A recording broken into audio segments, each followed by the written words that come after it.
kadang-kadang itu kita suka nemu sinetron yang shotnya bagus-bagus nih sinematografinya. Tapi paling cuma 10 episode awal.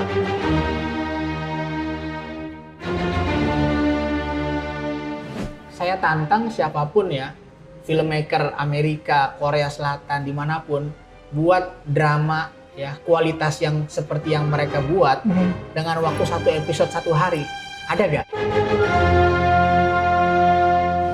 Hai guys, ketemu lagi dengan saya John di channel John VFX.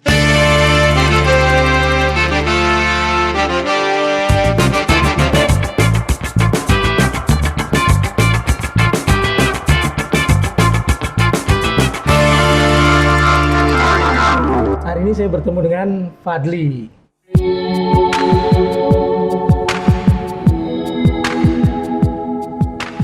Jadi khususnya di sekolah saya ada beberapa konsentrasi ya. Jadi misalnya kalau mau fokus di sound engineering itu bisa. Tapi kalau saya fokusnya ada 2 hal. Yang pertama di keproduseran. Keproduseran berarti kan sisi bisnisnya. Yang kedua dari sisi writing kepenulisan. Jadi saya juga belajar nulis juga gitu. Nulis juga ya. Sekolahnya benar-benar di bidang yang bidang yang saya sukai juga nih, film. Makanya kebetulan alhamdulillah pas lagi pulang ke Indonesia saya kontak beliau, bisa ketemu langsung, bisa bertatap muka. Kita baru kenal hari ini. Iya. Sebelumnya kenalnya saya subscribernya.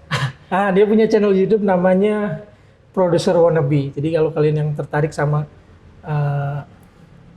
dunia pembuatan film, pokoknya tentang film ya, tentang industri film maupun sinetron, bisa cek channelnya Producer Wannabe.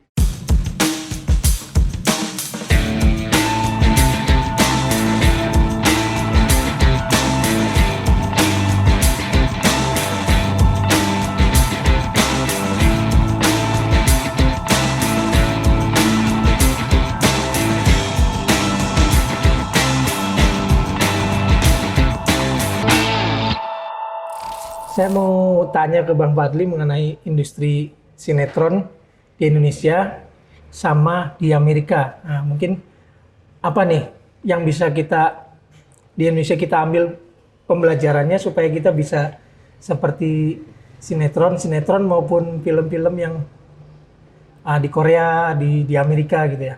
Iya, banyak pertanyaan ya bahwa dari banyak orang di masyarakat, kenapa sih kualitas sinetron kita itu jelek ya dalam tanda kutip. Kenapa kan dibandingin sama Korea yang sekarang dramanya jadi ya dambaan semua anak muda gitu ya. Dan juga termasuk ya bicara apalagi misalnya seri-serinya Netflix gitu dan seterusnya dari dulu. Kenapa sih kita nggak bisa buat yang kayak gitu? Jawabannya sebenarnya bisa. Dari pertanyaan saya dari sisi estetika, dari sisi seninya, bisa nggak kita bikin sinetron kita buat levelnya, keindahannya, shot-shotnya kayak drama Korea, bisa gak? Bisa banget. Bisa kan? Bisa banget. Nah, kenapa sekarang dari sebagai yang sekarang saya jadi dibalik nih saya yang ditanya nih. Iya, kita diskusi ngobrol. Ya. Apa-apa. Karena saya jadi kru sinetronnya udah beberapa tahun yang lalu. Ya, gitu. Jadi apa ya kalau tadi Bang Jun udah bilang sebenarnya bisa, apa yang membuat coba sekarang jadinya tetap nggak bisa kayak mereka? Secara singkatnya gitu Bang ya. Karena stripping Bang. Karena tayangnya tiap hari, terus waktu pengerjaannya sangat pendek, berarti kan 1 hari harus selesai tuh, syuting, ngambil gambar, bikin segala macem, terus ngedit, besoknya udah tayang. Kadang-kadang ada live juga gitu. Cuman karena mungkin waktunya pengerjaannya terlalu pendek gitu. Iya. Jadi nggak ada waktu mungkin. Iya, saya setuju banget sama jawaban Bang Jun. Dan ini valid ya, karena memang beliau yang memang kru sinetron sebagai kamera operator. Secara estetika, secara seni, secara bisa ya. Tapi masalahnya sistem kita yang nggak mengizinkan untuk itu. Pertama dari stripping, waktu, ya kan. Saya tantang siapapun ya, filmmaker Amerika, Korea Selatan, dimanapun, buat drama ya kualitas yang seperti yang mereka buat dengan waktu 1 episode 1 hari. Ada nggak? Saya yakin nggak, jamin nggak ada yang bisa. Jadi kita hebat ya. Kita hebat gitu. Kalau dikasih waktu yang sama dan budget yang sama, kita bisa jadi lebih hebat lagi karena kita sudah terbiasa dengan budget yang terbatas, waktu yang terbatas gitu. Jadi cuma mungkin Indonesia aja nih yang gila sebenarnya, nggak masuk akal dan memang harusnya nggak begitu. Gitu. Harusnya nggak begitu. Iya, ya faktanya seperti itu. Secara bisnis tidak memungkinkan, gitu ya. Akhirnya ya kita buat sedapatnya kan. Termasuk ceritanya. Kalau misalnya kenapa sih ceritanya begini-begini aja, kenapa nggak bisa dieksplor lagi? Ya karena waktu untuk mengeksplornya nggak ada. Iya. Ya kan dari kru aja udah kerepotan. Nah penulis yang di belakang layar kita cuma punya waktu sehari untuk mengembangkan cerita, bikin plot gitu. Ya, sekali lagi saya tantang coba penulis-penulis luar negeri, Amerika, Korea Selatan atau manapun itu, ya buat cerita yang bagus, yang mantap dalam waktu 1 hari, ya sekitar 45 menit, sekitar sampai 60 menit tayangan. Siapa yang bisa gitu? Sehingga akhirnya ya modenya itu ya mohon maaf gitu ya. Di sinetron kita saat ini, mudah-mudahan kedepannya bisa lebih baik. Jadi modenya itu mode survival gitu. Mode bertahan hidup ya kalau saya ini ya. Pokoknya ada target dari sisi penulis ya. Pokoknya targetnya besok harus jadi. Ya, bahkan kadang-kadang kan kalau misalnya sinetronnya lagi rating tinggi-tingginya, TV minta 2 episode kan? Iya, 2 episode. Bahkan bisa sampai 3 episode. Coba bayangin itu manusia sehebat apa itu? Manusia macam apa yang bisa buat gitu ya? Bikin cerita coba 3 episode sehari, ya kan? Nyutingnya sampai 5 tim mungkin ya kalau sampai benar-benar itu kan. Jadi siapa yang bisa? Jadi ya itu tadi semuanya berdasarkan deadline, cuma berdasarkan survival. Daripada gua nggak mampu nepatin deadline, akhirnya gua diganti, ya kan? Akhirnya ya udahlah.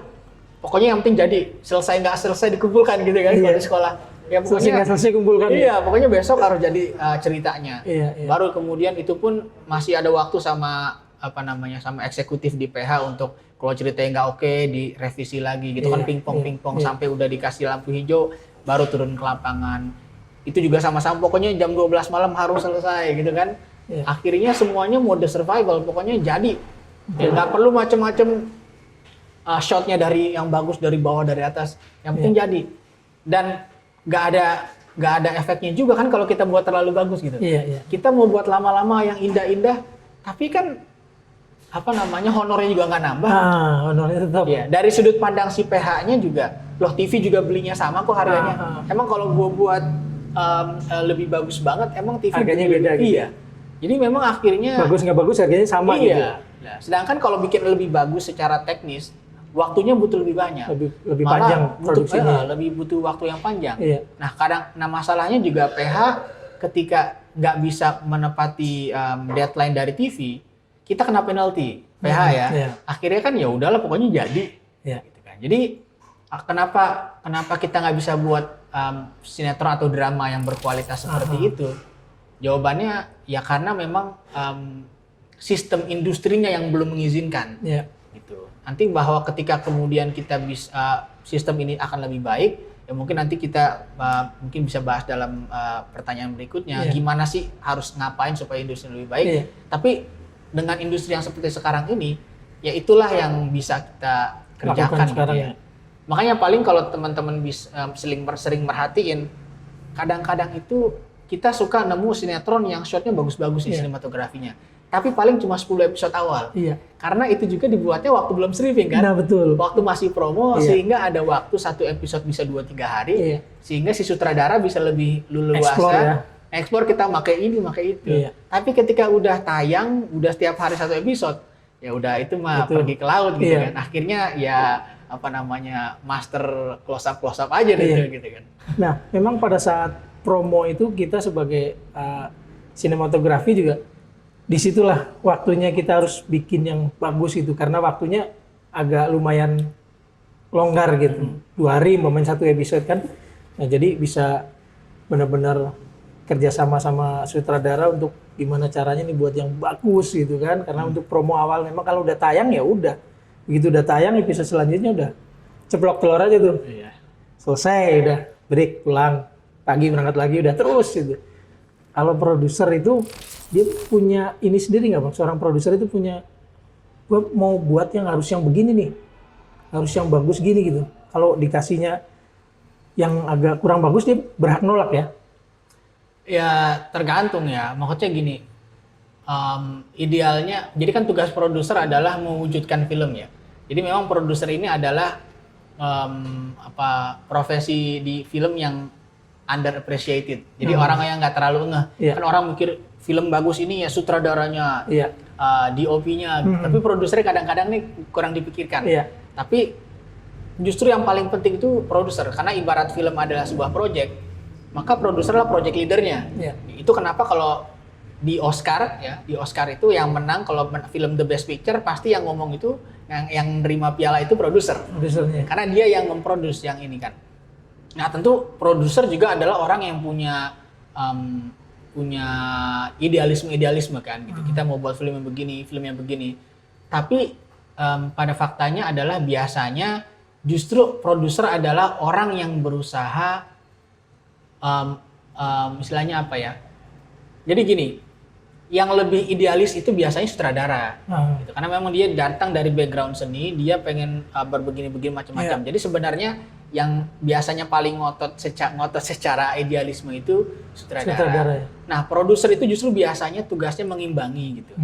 Karena kan kayak yang kita bilang tadi, produser ini kan dia mewujudkan dari yang asalnya di idealita, yang di idealisme si sutradara, di bayangan imajinasi supaya bisa menjadi kenyataan jadi film. Iya. Nah, karena kalau misalnya sutradara itu jadi sutradara ini kan idenya bisa macam-macam.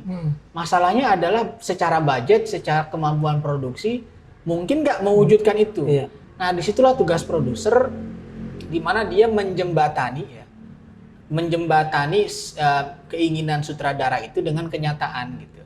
Jadi sebenarnya pada prakteknya biasanya justru produser yang biasanya memanage ekspektasi dari si sutradara. Iya. Jadi ibaratnya dia mengimbangi sutradara gitu. Dia narik nih, misalnya si sutradara ini terlalu tinggi nih mimpinya, dia tarik tangan sini jangan ketinggian loh gitu. Ini kita budget segini doang nih, gitu. Jadi biasanya begitu. Tapi kalau misalnya kalau ditanya secara pribadi, apakah produser itu punya keinginan begini-begini? Produser ya pengen. Tapi justru biasanya kita harus bisa sebagai produser menekan itu. Karena justru harusnya kita sebagai orang posisi yang menekan itu. Kalau produsernya juga selalu ingin begini harus begitu, nggak akan jadi tuh film. Iya. Karena sutradara udah begitu. Kalau produser ikut begitu juga, gitu ya, nggak akan jadi. Justru produser ini yang kemudian bareng sutradara narik tangannya, kalau misalnya terlalu jauh sini lo gitu. Ini budgetnya nggak memungkinkan nih, gitu. Di sini kita jadi benego gitu. Kadang-kadang ada sutradara yang katakanlah kan ya bagus ya secara seni. Gua maunya dari pemain. Gua maunya pemain yang itu gitu. Sedangkan si produser mikir, weh kita budgetnya nggak bisa loh bos. Ambil pemain itu. Pemain itu kemahalan gitu. Terlalu mahal. Gitu kan.